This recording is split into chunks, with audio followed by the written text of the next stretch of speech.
Hello guys, welcome back to our channel. അപ്പോൾ ഇന്ന് ഞാൻ വന്നിട്ടുള്ള ഒരു പ്രൊഡക്റ്റ് പരിചയപ്പെടുത്താൻ വേണ്ടിയിട്ടാണ്. അപ്പോൾ വേറെ ഒന്നുമല്ല, ഇത് ഹെയർ സ്ട്രെയിറ്റനിങ് ബ്രഷാണ്. കണ്ടോ, ഇതാണ് സംഭവം. അപ്പം ഞാനിത് ആമസോണിൽ നിന്നാണ് മേടിച്ചത്. അപ്പോൾ ഇത് എങ്ങനെയുണ്ടെന്ന് അറിയില്ല, യൂസ് ചെയ്ത് നോക്കിയിട്ടില്ല. അപ്പം നിങ്ങൾക്കും കൂടി കാണിച്ചു തരാമെന്ന് വിചാരിച്ചു എങ്ങനെയാണ് സംഭവം. അഫോർഡബിൾ ആയിട്ടുള്ള റേറ്റിലുള്ള ഒരു ഹെയർ സ്ട്രെയിറ്റനിങ് ബ്രഷാണ്. അപ്പോൾ ഇത് ഞാൻ ഇതുവരെ യൂസ് ചെയ്തിട്ടില്ല. അപ്പം ഞാൻ ഇന്ന് എനിക്ക് കയ്യിൽ കിട്ടിയുള്ളൂ. അപ്പം ഞാനിത് അപ്പം തന്നെ വീഡിയോ എടുക്കുകയാണ് ചെയ്ത് കേട്ടോ. അപ്പം ഞാനിത് ഓപ്പൺ ചെയ്ത് കാണിച്ചു തരാം. ഇത് ഞാൻ തുറന്നു നോക്കിയിട്ടുണ്ടായിരുന്നേ, അതാണ് ഇങ്ങനെ ഇരിക്കുന്നത്. കണ്ടോ, ഇതാണ് സംഭവം വരുന്നത്.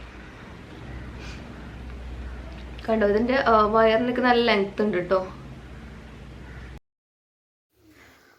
അപ്പോൾ ഇത് വാൽവിയ എന്ന് പറഞ്ഞിട്ടുള്ളൊരു ബ്രാൻഡിൻ്റെയാണ്. ഞാൻ ആദ്യമായിട്ട് കേൾക്കാൻ കേട്ടോ ഇങ്ങനെ ഒരു പേര്.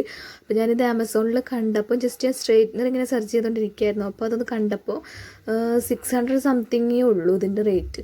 അപ്പം ഞാൻ വിചാരിച്ചു ജസ്റ്റ് ഒന്ന് മേടിച്ച് നോക്കാമെന്ന് വിചാരിച്ചു. കാരണം ഹെയർ സ്ട്രെയിറ്റ്നർ എൻ്റെ അടുത്ത് ഒരെണ്ണമുണ്ട്, പക്ഷേ എനിക്ക് ഇങ്ങനെ ബ്രഷിൻ്റെ പോലത്തെ ഒന്ന് ട്രൈ ചെയ്യണമെന്നുണ്ടായിരുന്നു. അപ്പോൾ അതുകൊണ്ടാണ് ഞാൻ മേടിച്ചത് കേട്ടോ. പക്ഷേ ഇത് മൊത്തം വേസ്റ്റ് പ്രൊഡക്റ്റാണ്. കാരണം ഇതിൻ്റെ കണ്ടോ, ഞാൻ ഈ ചെയ്യുമ്പോൾ അതിൻ്റെ താഴത്തൊട്ട്, അതായത് നമ്മുടെ മുടിയുടെ എൻഡിൻ്റെ ഭാഗത്ത് അത് സ്ട്രെയിറ്റ് ആവുന്നേ ഇല്ല. കണ്ടോ, എൻ്റെ മുടി എങ്ങനെയാണോ അതുപോലെ തന്നെയാണ് വരുന്നത്. സ്ട്രെയിറ്റനിങ് ബ്രഷ് എന്ന് പറയുമ്പോൾ ഫുൾ സ്ട്രെയിറ്റ് ആയിട്ട് കിടക്കണുള്ളൂ. ആ ഒരു വേവി പോലത്തെ സംഭവം മാറുന്നേ ഇല്ല. അത് മാറിയിട്ട് അപ്പം തന്നെയാണ് പോകുന്നത് കേട്ടോ. കണ്ടോ, ഇങ്ങനെയാണ് കാണിക്കുന്നത്. അപ്പോൾ ഞാൻ ഭയങ്കരമായിട്ട് ഡിസപ്പോയിൻറ്റഡ് ആണ് ഈ ഒരു പ്രൊഡക്റ്റ് കിട്ടിയിട്ട്. അപ്പോൾ ഞാനത് റിട്ടേൺ കൊടുക്കാമെന്നാണ് വിചാരിച്ചിരിക്കുന്നത്.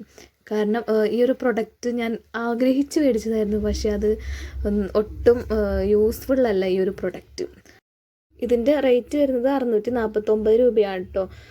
കാരണം നമ്മൾ കുറച്ചും കൂടി ഇങ്ങനത്തെ സ്ട്രെയിറ്റിൻ്റെ സംഭവമൊക്കെ മേടിക്കാൻ കുറച്ചും കൂടി പൈസ നമ്മൾ ഇൻവെസ്റ്റ് ചെയ്തിട്ട് മേടിക്കാൻ വേണ്ടിയിട്ട് ശ്രദ്ധിക്കുക. നല്ലൊരു അടിപൊളി ബ്രാൻഡിൻ്റെ നോക്കി മേടിക്കുക കേട്ടോ. എനിക്ക് പറ്റിയ അബദ്ധങ്ങളൊന്നും പറ്റാതിരിക്കട്ടെ. അപ്പോൾ അതിന് വേണ്ടിയിട്ടാണ് ഞാൻ ഈ വീഡിയോ ചെയ്തത്.